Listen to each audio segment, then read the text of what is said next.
Level 1. Unterleutnant. You're 20. It's your first year at the Ministry's Officer College outside Potsdam. The building doesn't look like much from the road, gray concrete behind a gray fence, but the men who walk out of it run half the country without anyone seeing their faces. Your father fought in the anti-fascist resistance before the war ended, hunted through cellars for 2 years by men in a different uniform. He kept his resistance pin in a drawer, never on his coat, and told you once that the Republic existed so no one's son would ever have to hide in a cellar again. You believed him completely. At the college, you learn filing systems before you learn anything else.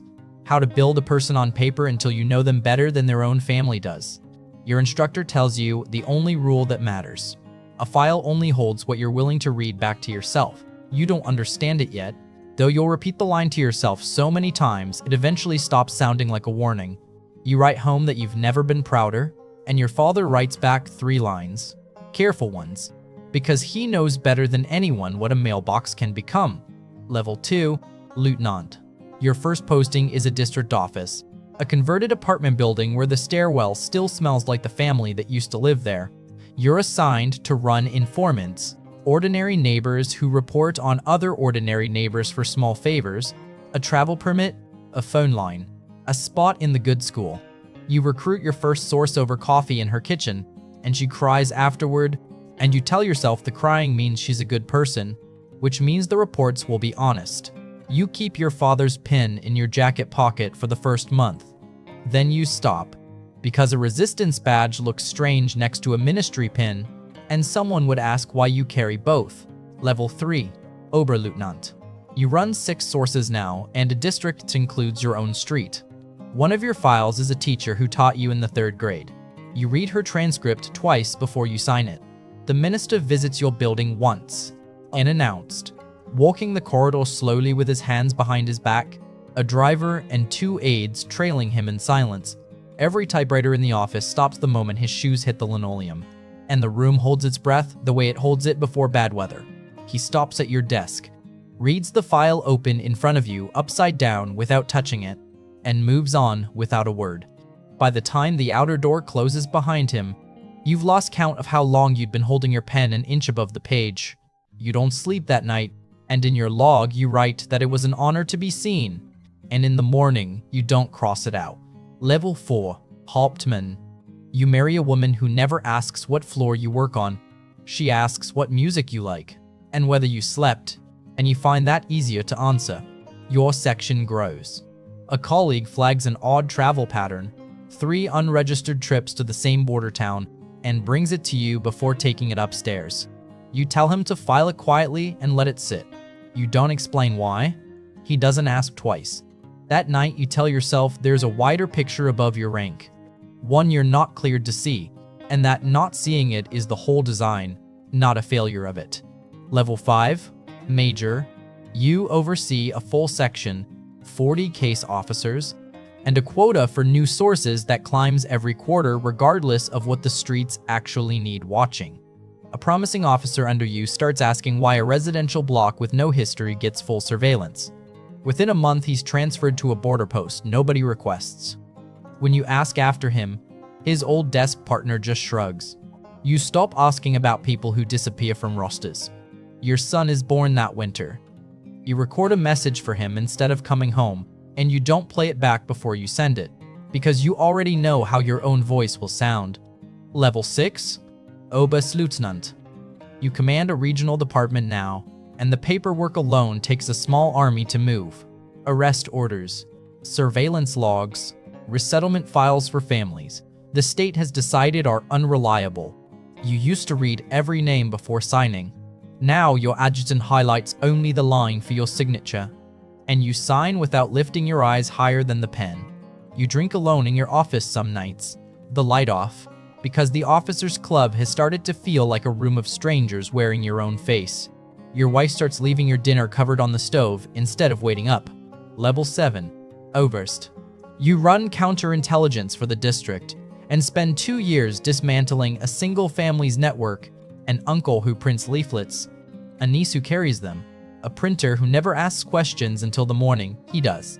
You take the whole thread apart person by person. Your son turns 5 while you're finishing the case. You've seen him 4 times that year. You start a letter to him and stop halfway down the page because you can't find a sentence a 5-year-old could survive reading, and you slide the unfinished page into the same drawer where the pen used to sit. Level 8. General Major. You sit on the regional council now. A room of men trading numbers. Quotas met, quotas missed. Which junior officer takes the blame this quarter so the rest stay clean? They sound exactly like the bureaucrats your father used to describe from before the war, the ones who filled out forms while men disappeared. For the first time, you let yourself think it. The state your father died believing in and the machine you're sitting inside might not be the same thing anymore, and you sign what's in front of you anyway. Level 9. General Lieutenant.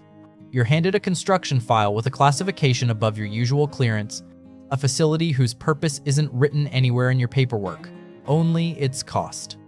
Officers assigned to its perimeter stop appearing at regional meetings. A file only holds what you're willing to read back to yourself, and you stop requesting the file at all. Your wife asks, "What's kept you distant lately?" You give her a personnel shortage in the district. She used to push until you cracked.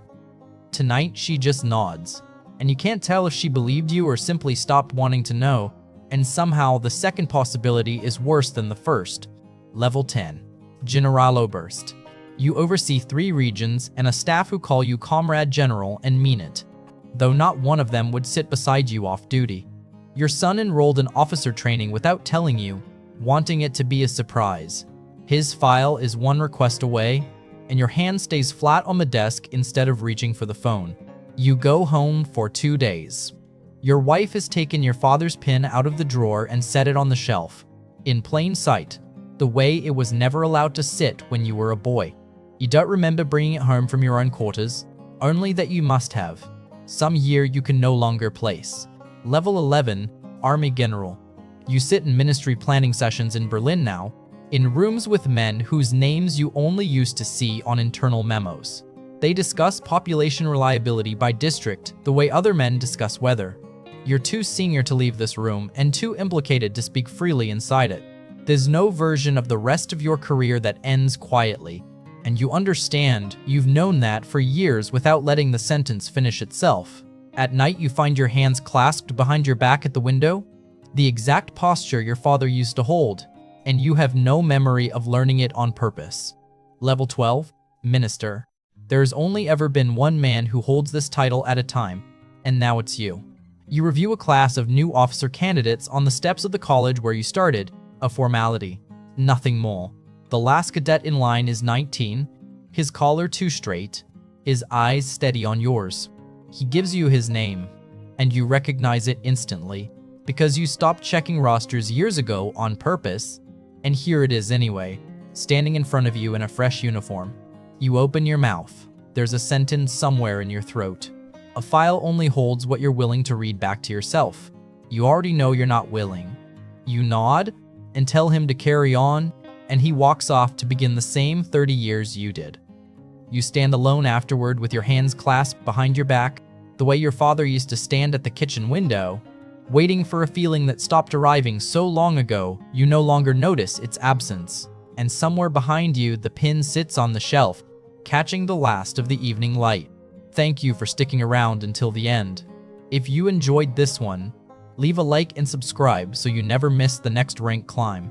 Watch this video next.